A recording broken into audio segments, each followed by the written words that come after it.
Dead by dawn!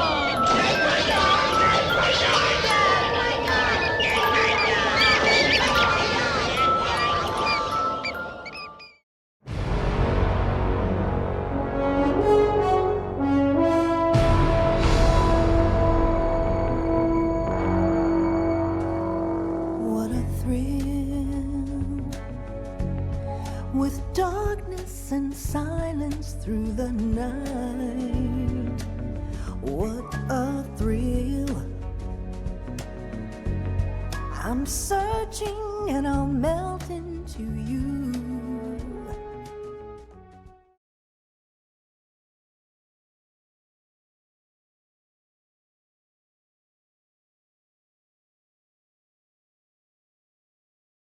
After the end of World War II, the world was split into two, East and West. This marked the beginning of the era called the Cold War.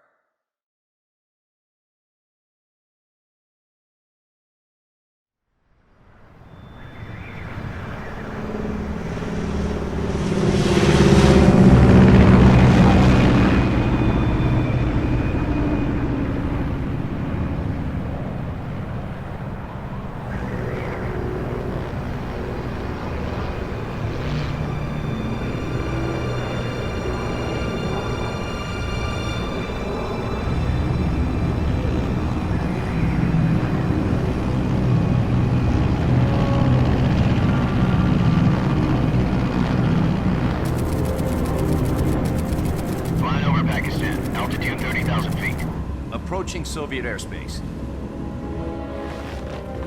20 minutes to drop off. Commencing internal depressurization. Equipment check. Arm main parachute. All right. You ready to go?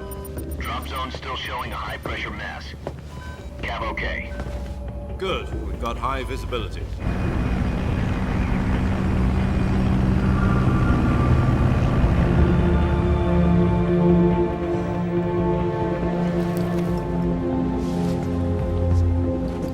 Put out that cigar. Connecting oxygen hose to interior connector. Put on your mask.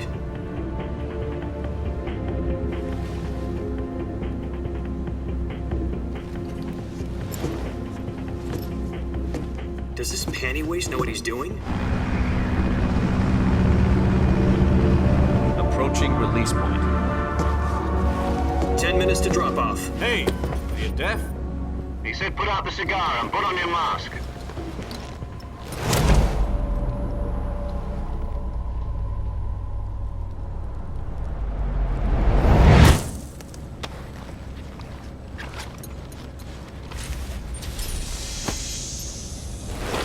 Depressurization complete. Checking oxygen supply. 6 minutes to drop off. Opening rear hatch.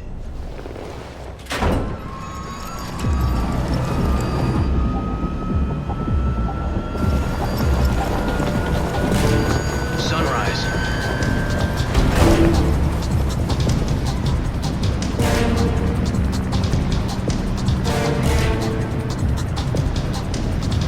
External temperature minus 46 degrees Celsius. 2 minutes to drop off. Stand up.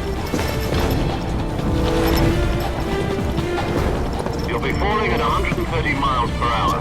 Try not to get frostbite from the wind chill. 1 minute to drop off. Move to the rear. Activate bailout bottle. This is one for the history books. The world's first halo jump. 10 seconds to drop off. Stand by. Status okay. All green. Prepare for drop off. Countdown. 5, 4, 3, 2, 1. Spread your wings And fly. God be with you.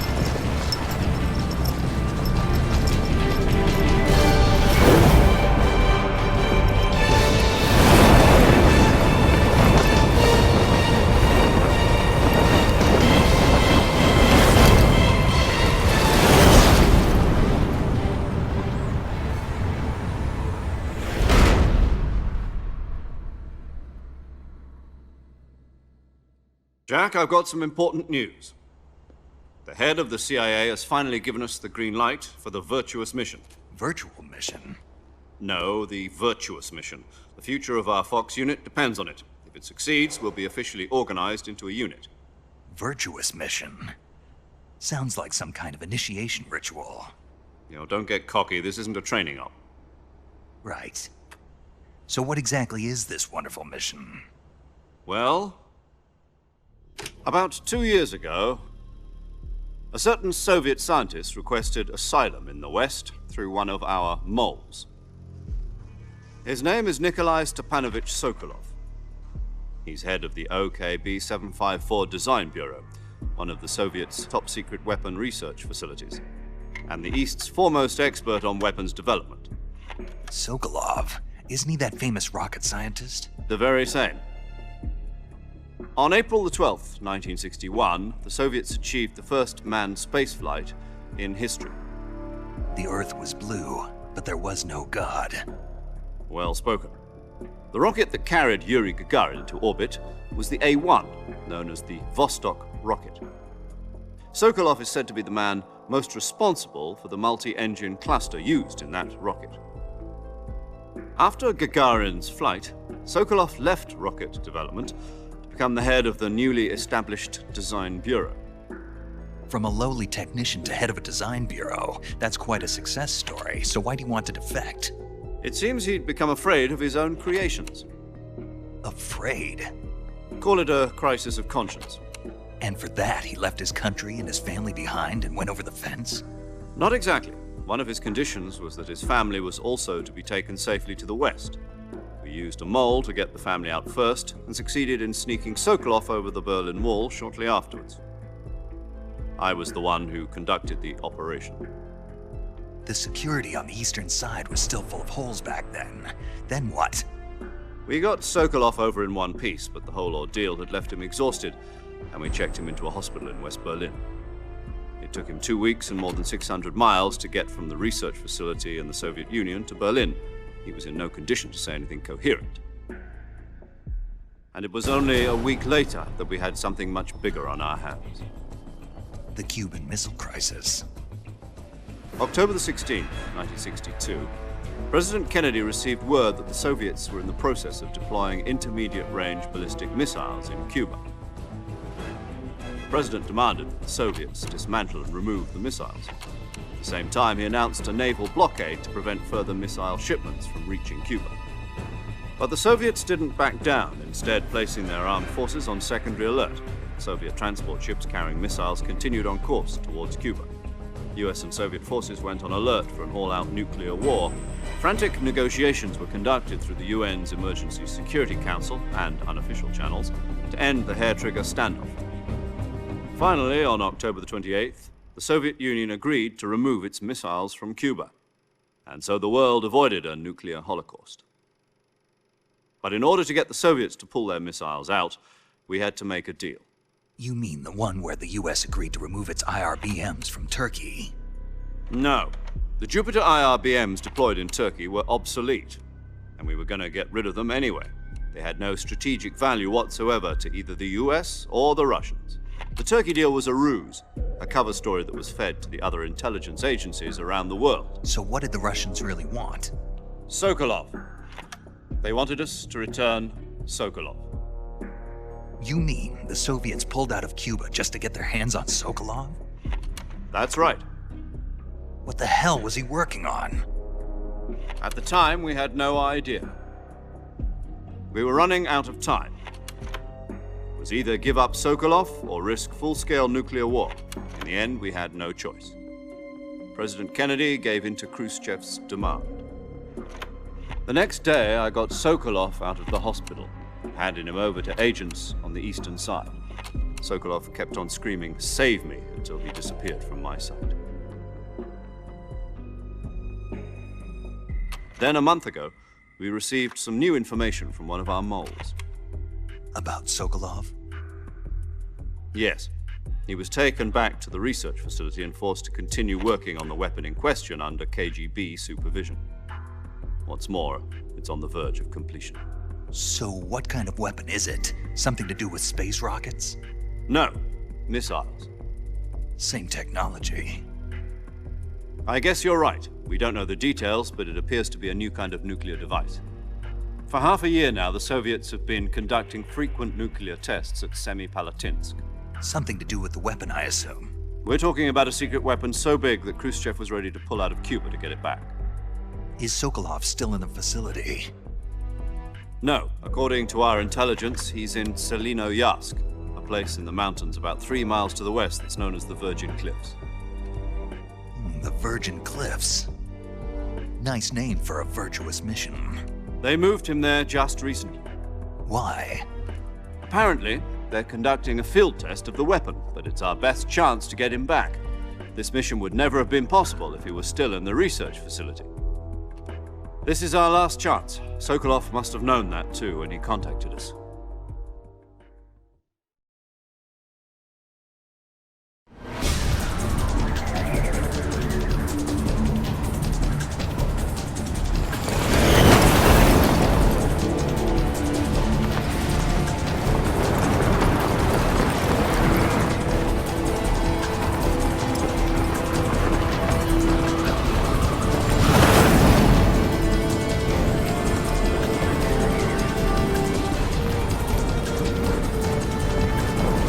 Listen up, Jack. Your mission is to infiltrate Selino-Yarsk in the Soviet mountains, ensure the safety of Sokolov, and bring him back to the West.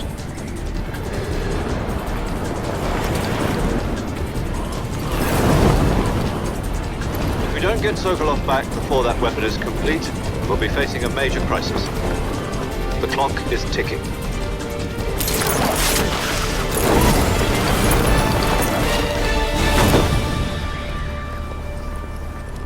Once we've confirmed the rescue of Sokolov, stand by at the recovery point. A recovery balloon will be dropped at that point. Helium will be pumped into the balloon to inflate it. The process takes about 20 minutes. Once it's complete, the gunship's arm will latch onto the balloon and pull it up. The Fulton surface-to-air recovery system. I'm familiar with the theory. Take it easy. It's been combat-proven. Do you think Sokolov is up to it?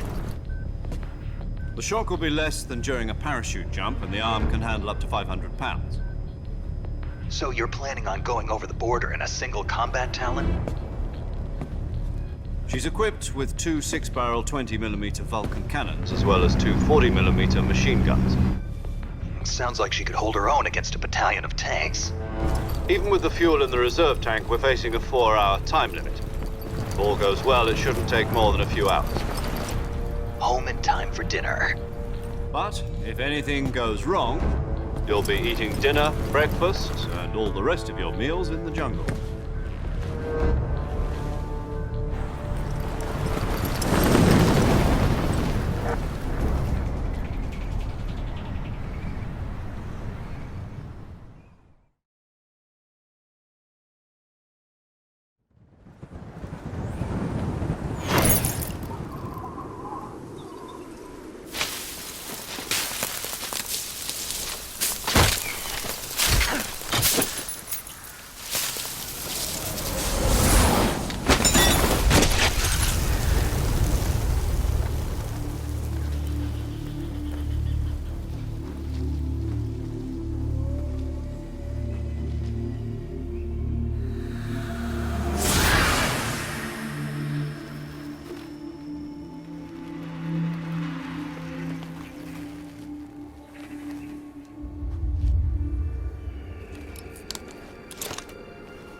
Do you copy?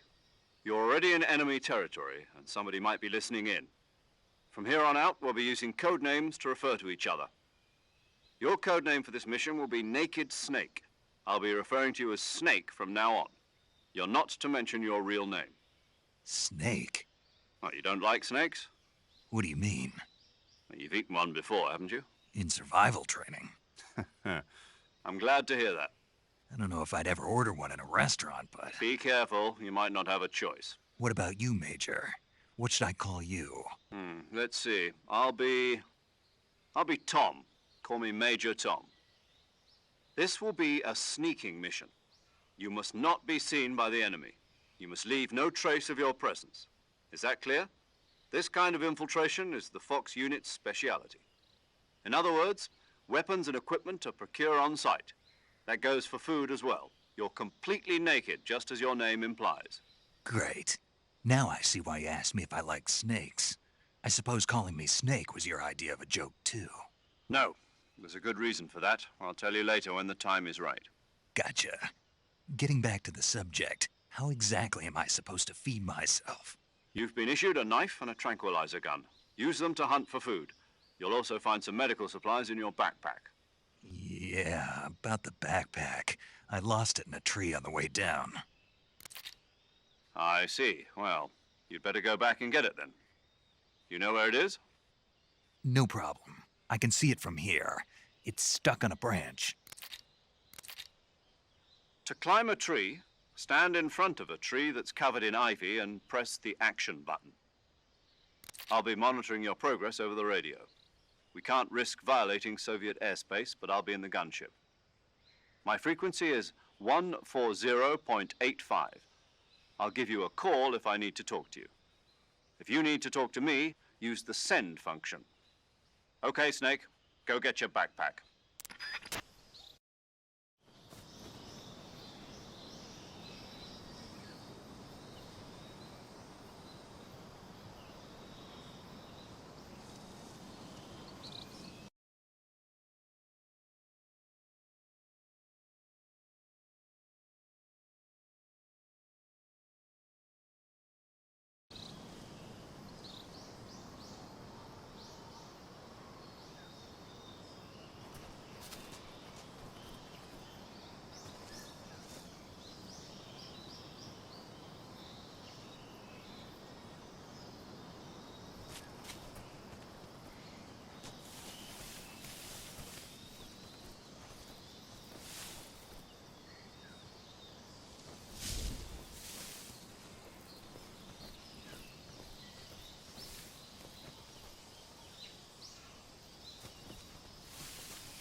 I see you've retrieved your backpack, Snake.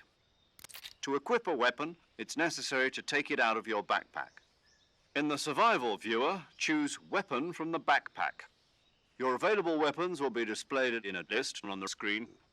From that list, choose the weapon you want to equip and press the Enter button. For other equipped items, just do the same thing from Item. Got it. Use the survival viewer backpack. Yep, that's right. Survival is fundamental to this mission. After you've been out in the field for a while, your stamina will start to drop. If your stamina gets too low, it'll affect your performance. You won't be able to shoot accurately, for example, and your wounds won't heal as smoothly. Keep an eye on your stamina so you don't run out. To recover lost stamina, you can hunt for local flora and fauna. You can use either your tranquilizer gun or your knife to hunt. My only weapon is a Mark 22 Hush Puppy tranquilizer gun? That's right. It's been fitted with its own suppressor. However, the suppressor will deteriorate every time you fire.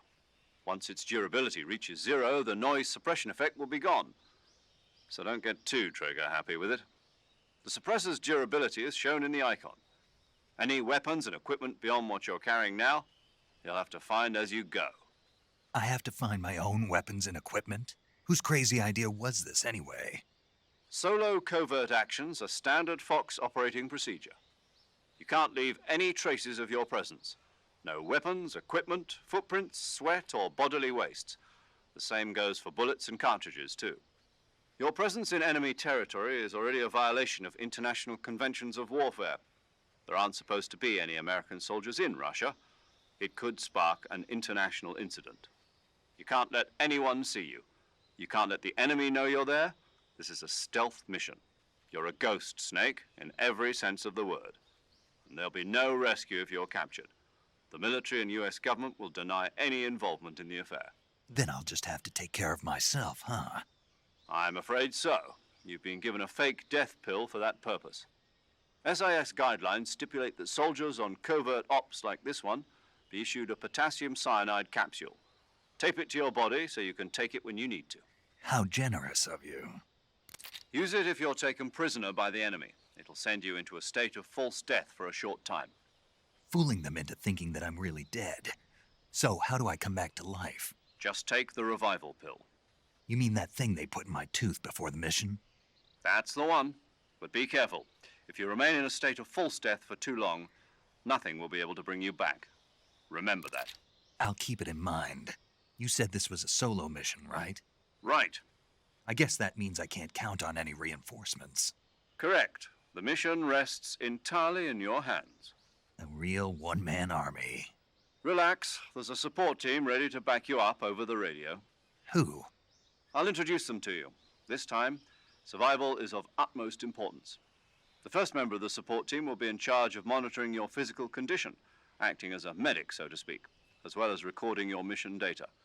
She's a member of Fox as well, and she's here on the gunship with me. She? Hello, Snake. I'm paramedic. Nice to meet you. Paramedic. As in a medic who comes in by parachute. Aren't you going to tell me your real name? Are you going to tell me yours, Mr. Snake? My name, huh?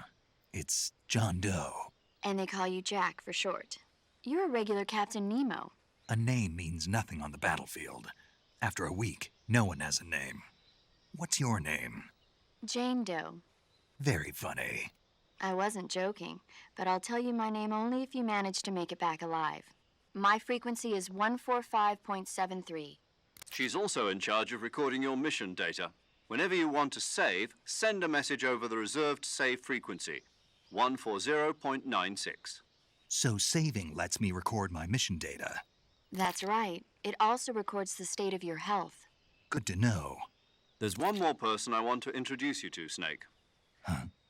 Speaking of snakes, you remember the boss, don't you? A legendary soldier and your mentor.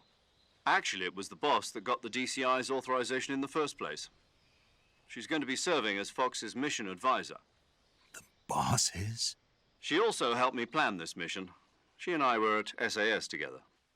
Jack, is that you? How many years has it been? Boss? That's right. It's me. Oh. Talk to me. Let me hear your voice. It's been 5 years, 72 days, and 18 hours. You've lost weight. You can tell just by the sound of my voice. Of course I can. I know all about you. Really? Well, I don't know anything about you. What's that supposed to mean? Why'd you disappear on me all of a sudden? I was on a top-secret mission. You didn't need me anymore. But there were still so many things I wanted you to teach me. No, I taught you everything you needed to know about fighting techniques. I taught you all I could. The rest you needed to learn on your own. Techniques, sure. But what about how to think like a soldier? How to think like a soldier? I can't teach you that. A soldier needs to be strong in spirit, body, and technique. And the only thing you can learn from someone else is technique. In fact, technique doesn't even matter. What's most important is spirit. Spirit and body are like two sides of a single coin. They're the same thing. I can't teach you how to think. You'll just have to figure it out for yourself. Listen to me, Jack. Just because soldiers are on the same side right now doesn't mean they always will be. Having personal feelings about your comrades is one of the worst sins you can commit. Politics determine who you face on the battlefield. And politics are a living thing. They change along with the times. Yesterday's good might be tomorrow's evil. Is that why you abandoned me? No, it had nothing to do with you. I already told you, Jack. I was on a top-secret mission. A soldier has to follow whatever orders he's given. It's not his place to question why, but you're looking for a reason to fight. You're a natural-born fighter, but you're not quite a soldier. A soldier is a political tool, nothing more. That's doubly true if he's a career soldier. Right and wrong have no place in his mission. He has no enemies and no friends. Only the mission. You follow the orders you're given. That's what being a soldier is. I do whatever I have to get the job done. I don't think about politics. That's not the same thing. Sooner or later, your conscience is going to bother you. In the end, you have to choose whether you're going to live as a soldier or just another man with a gun. There's a saying in the Orient, loyalty to the end. Do you know what it means? Being patriotic. It means devoting yourself to your country. I follow the president and the top brass. I'm ready to die for them if necessary. The president and the top brass won't be there forever. Once their terms are up, others will take their place. I follow the will of the leader, no matter who's in charge. People aren't the ones who dictate the missions. Then who does? The times. People's values change over time, and so do the leaders of a country. So there's no such thing as an enemy in absolute terms. The enemies we fight are only enemies in relative terms, constantly changing with the times. As long as we have loyalty to the end, there's no point in believing in anything, even in those we love. And that's the way a soldier's supposed to think? The only thing we can believe in with absolute certainty is the mission, Jack. All right, but do me a favor. What is it? Call me Snake. Snake? Oh, right. Your code name is Snake. It suits you well.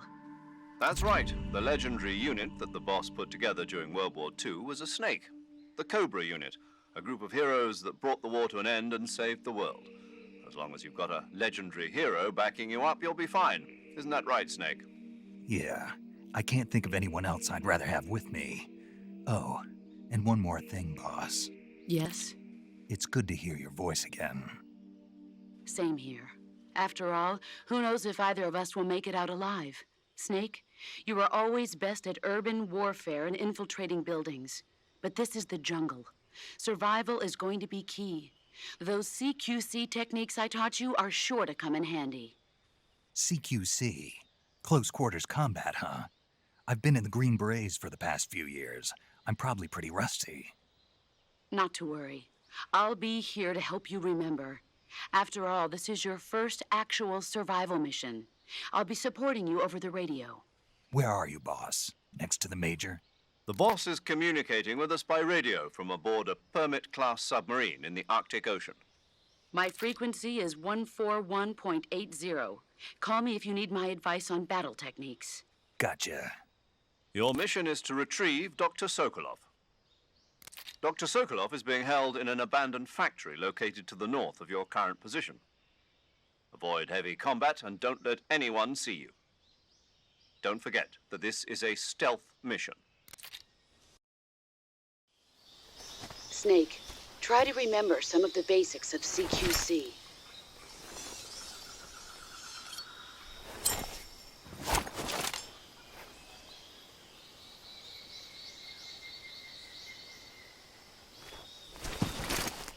Commencing virtuous mission now.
Major, I've spotted 2 enemy soldiers. They're probably KGB troops sent to guard Sokolov. AK-47s and grenades.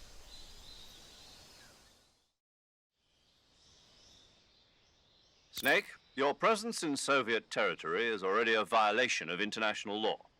We can't let the Kremlin find out that the CIA and the American government are involved. Contact with the enemy is strictly prohibited. Don't engage them in battle either. This is a stealth mission. Got that? The Major is right.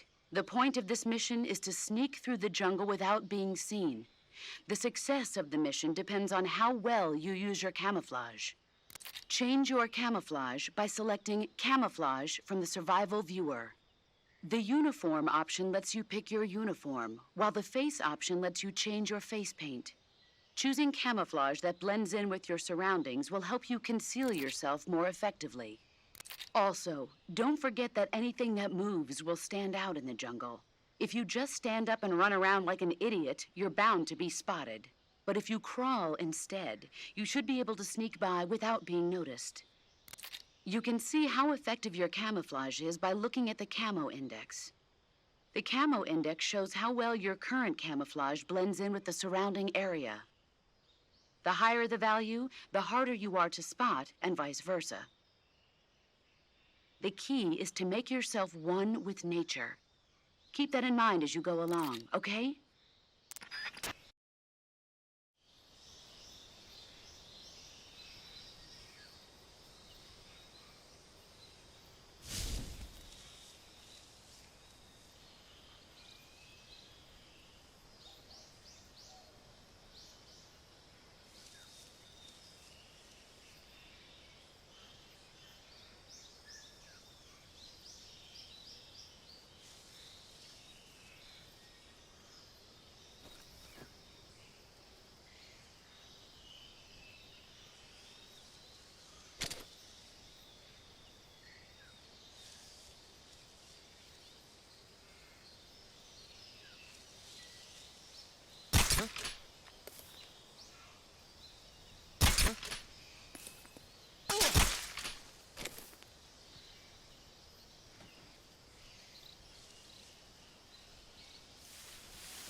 Think I... Huh? Who was that?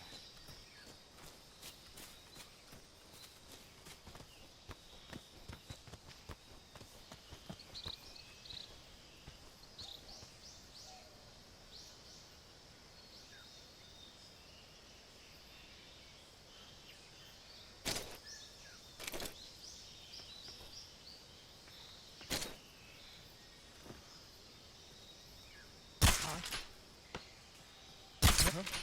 What is that?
unknown. Going into alert formation.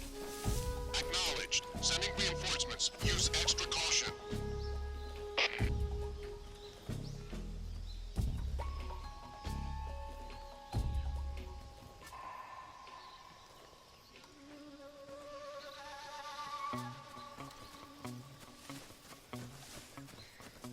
Huh? Who's that? Who's that? What the?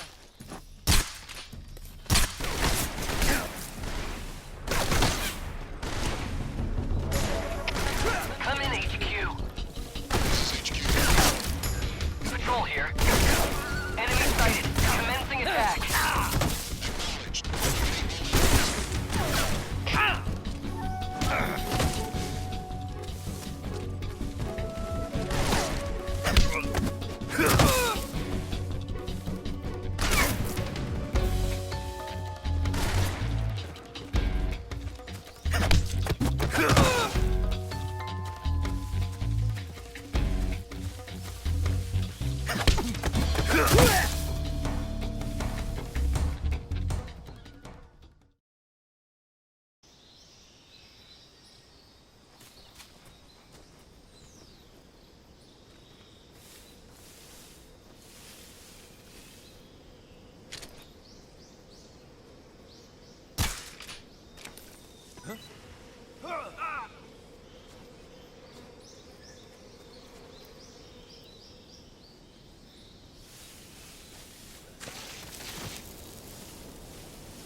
Major, I've reached the abandoned factory where Sokolov is supposedly being held.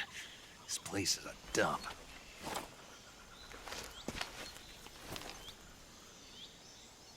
I can't see Sokolov from here. The security is pretty tight. There are sentries posted around the perimeter. I wonder how many are inside.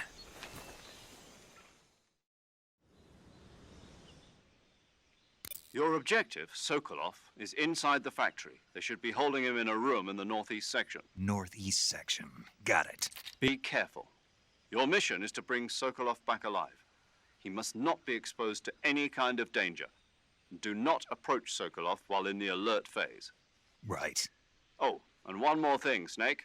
You mean there's more? No, it's just that when you get to Sokolov, I want you to tell him something from me. And that is? Sorry for being so late. Is that all? Yes. Understood. Beginning my approach to the target.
Saving the game, Snake?